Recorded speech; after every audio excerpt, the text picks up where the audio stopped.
Saudara-saudara sekalian, hari ini kita dihadapkan pada sebuah realitas yang patut kita cermati secara kritis. Kunjungan resmi Menteri Pertahanan sekaligus Presiden terpilih, Prabowo Subianto, ke Republik Rakyat Tiongkok. Di tengah transisi kekuasaan yang belum tuntas, langkah ini menuai pro dan kontra. Tapi mari kita jujur, ada pertanyaan besar yang layak diajukan. Benarkah misi ini murni untuk kepentingan bangsa? Atau justru menambah ketergantungan baru kepada kekuatan asing? Cina bukanlah negara asing dalam konteks geopolitik Indonesia. Hubungan ekonomi kita dengan mereka sangat erat, bahkan bisa dibilang terlalu erat. Proyek-proyek besar seperti kereta cepat, industri nikel, hingga eksploitasi tambang dan investasi, infrastruktur menunjukkan betapa dominannya peran Cina di Indonesia. Lalu kini, dengan misi yang katanya bertujuan memperkuat kerjasama pertahanan, apa makna di baliknya? Bukankah justru ini mengukuhkan posisi Cina sebagai mitra strategis utama yang bisa jadi mengancam kedaulatan kita jika tidak dikendalikan dengan hati-hati? Pertama-tama kita harus melihat waktu dan konteks. Pak Prabowo belum resmi menjabat sebagai presiden. Ia masih dalam posisi sebagai Menhan, dan seharusnya kunjungan strategis sebesar ini dibatasi oleh etika politik dan batas kewenangan. Diplomasi, tingkat tinggi di masa transisi selalu mengandung risiko. Pesan yang tidak utuh, janji yang belum mendapat legitimasi publik, dan komitmen yang bisa menjerat pemerintahan selanjutnya. Kedua, isu transparansi. Sampai saat ini rakyat tidak diberitahu secara rinci apa saja yang dibicarakan dalam pertemuan tersebut. Apakah ada kontrak senjata baru? Apakah ada kerjasama militer yang bisa membentuk poros keamanan Asia baru antara Indonesia dan Cina? Ini bukan pertanyaan sepele, karena menyangkut arah politik luar negeri dan posisi kita dalam percaturan global. Kita tahu, Cina tengah berkonflik dengan banyak negara di Asia, khususnya di Laut Cina Selatan. Indonesia memang bukan bagian dari sengketa wilayah utama, tetapi klaim sepihak China terhadap wilayah ZI Indonesia di Natuna sudah lebih dari cukup menjadi alarm.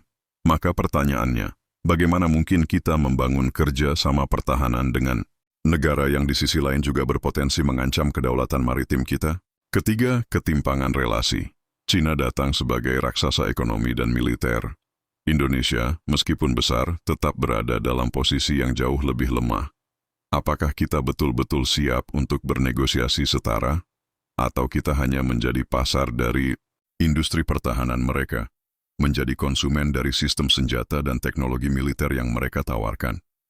Terakhir, kita juga harus bicara tentang arah visi pertahanan kita sendiri. Apakah bangsa ini sedang membangun sistem pertahanan nasional yang mandiri? Atau kita sedang berpindah dari ketergantungan satu kekuatan asing ke kekuatan asing lainnya? Dari barat ke timur, dari Amerika ke Cina. Jika iya, apa bedanya, saudara-saudara? Ini bukan soal anti-Cina. Ini soal kejelasan arah dan keberanian bersikap. Kita tidak anti kerjasama internasional, tetapi kita wajib mengkritisi setiap langkah yang berpotensi menempatkan Indonesia sebagai subordinat. Kita ingin Indonesia yang bebas dan aktif, bukan yang gamang dan pasif, apalagi tunduk pada hegemoni baru. Kunjungan ini adalah cermin, apakah kita sedang menatap masa depan yang mandiri, atau justru sedang terseret arus kekuatan besar dunia? Mari kita buka mata, telinga, dan hati. Jangan biarkan diplomasi dilakukan dalam senyap, karena urusan kedaulatan bukan hak satu orang, itu milik seluruh rakyat Indonesia. Dan jangan kita lupakan satu hal yang sangat penting. Politik luar negeri bukan hanya soal strategi pertahanan atau diplomasi meja bundar. Ini soal harga diri bangsa. Ketika seorang pemimpin datang ke negara adidaya seperti Cina dan membuka jalan bagi kerjasama tanpa disampaikan secara terbuka kepada rakyat, maka itu adalah tanda bahaya. Rakyat berhak tahu, apakah Indonesia sedang berdiri tegak atau justru sedang menundukkan kepala? Apakah kunjungan ini bagian dari visi strategis yang dirancang untuk memperkuat posisi Indonesia? Atau hanya langkah pragmatis untuk mencari restu kekuatan global demi legitimasi kekuasaan yang masih dipertanyakan? Jika bangsa ini ingin merdeka sepenuhnya, maka hubungan luar negeri kita harus berangkat dari prinsip keadilan, kesetaraan, dan keberanian. Bukan dari kompromi yang kabur dan diam-diam menjual kedaulatan atas nama kemajuan. Saudara-saudara sekalian, hari ini kita dihadapkan pada sebuah realitas yang patut kita cermati secara kritis. kunjungan resmi Menteri Pertahanan sekaligus Presiden terpilih, Prabowo Subianto ke Republik Rakyat Tiongkok. Di tengah transisi kekuasaan yang belum tuntas, langkah ini menuai pro dan kontra. Tapi mari kita jujur, ada pertanyaan besar yang layak diajukan. Benarkah misi ini murni untuk kepentingan bangsa, atau justru menambah ketergantungan baru kepada kekuatan asing? Cina bukanlah negara asing dalam konteks geopolitik Indonesia. Hubungan ekonomi kita dengan mereka sangat erat, bahkan bisa dibilang terlalu erat. Proyek-proyek besar seperti kereta cepat, industri nikel, hingga eksploitasi tambang dan investasi, infrastruktur menunjukkan betapa dominannya peran Cina di Indonesia. Lalu kini, dengan misi yang katanya bertujuan memperkuat kerjasama pertahanan, apa makna di baliknya? Bukankah justru ini mengukuhkan posisi Cina sebagai mitra strategis utama yang bisa jadi mengancam kedaulatan kita jika tidak dikendalikan dengan hati-hati? Pertama-tama kita harus melihat waktu dan konteks. Pak Prabowo belum resmi menjabat sebagai presiden. Ia masih dalam posisi sebagai Menhan, dan seharusnya kunjungan strategis sebesar ini dibatasi oleh etika politik dan batas kewenangan. Diplomasi, tingkat tinggi di masa transisi selalu mengandung risiko. Pesan yang tidak utuh, janji yang belum mendapat legitimasi publik, dan komitmen yang bisa menjerat pemerintahan selanjutnya. Kedua, isu transparansi. Sampai saat ini rakyat tidak diberitahu secara rinci apa saja yang dibicarakan dalam pertemuan tersebut. Apakah ada kontrak senjata baru?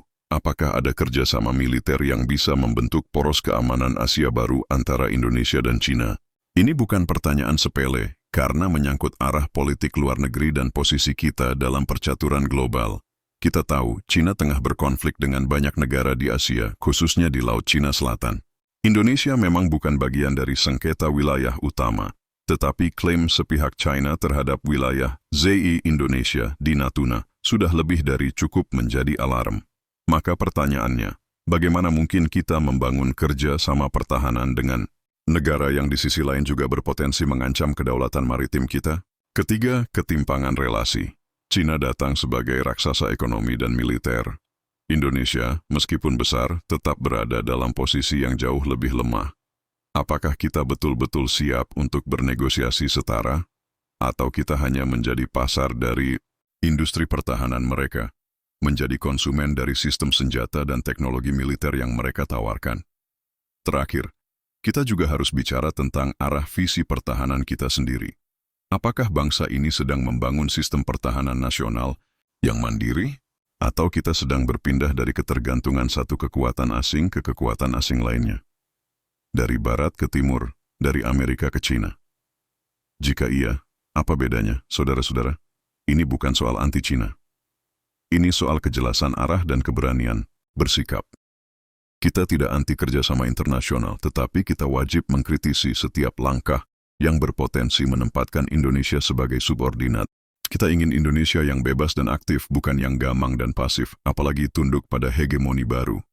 Kunjungan ini adalah cermin, apakah kita sedang menatap masa depan yang mandiri, atau justru sedang terseret arus kekuatan besar dunia? Mari kita buka mata, telinga, dan hati. Jangan biarkan diplomasi dilakukan dalam senyap, karena urusan kedaulatan bukan hak satu orang, itu milik seluruh rakyat Indonesia.